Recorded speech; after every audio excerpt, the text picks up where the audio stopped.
কোনো ব্যক্তি কোনো ঘটনার ভিতরে অন্যায়কে দেখতে পায়, তখন সেই ঘটনা তার হৃদয়কে তছনছ করে দেয়।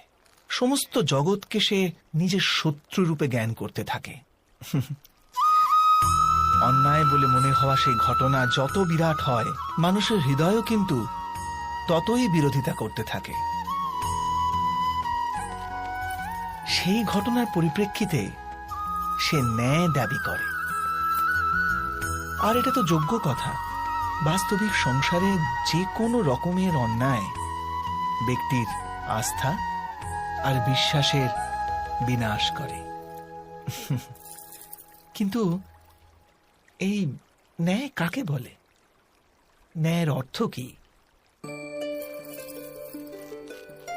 অন্যায় যে করেছে সে যদি অনুতপ্ত হয়, আর যার উপর অন্যায় হয়েছে তার মনে যদি আবার বিশ্বাস জাগে সমাজের প্রতি, তাকেই তো ন্যায় বলে।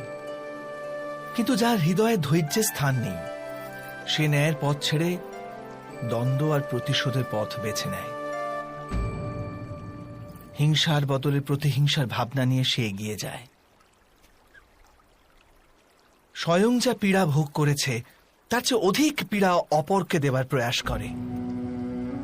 আর এই পথে চলতে গিয়ে অন্যায় যার উপর হয়েছে সেই স্বয়ং অন্যায় করে ফেলে। শীঘ্র সে অপরাধী হয়ে যায়। অর্থাৎ ন্যায় আর প্রতিশোধের মধ্যে খুব ক্ষুদ্র ফারাক থাকে, আর সেই ফারাকের নামই হল ধর্ম। এটা কি সত্য নয়? স্বয়ং বিচার করুন।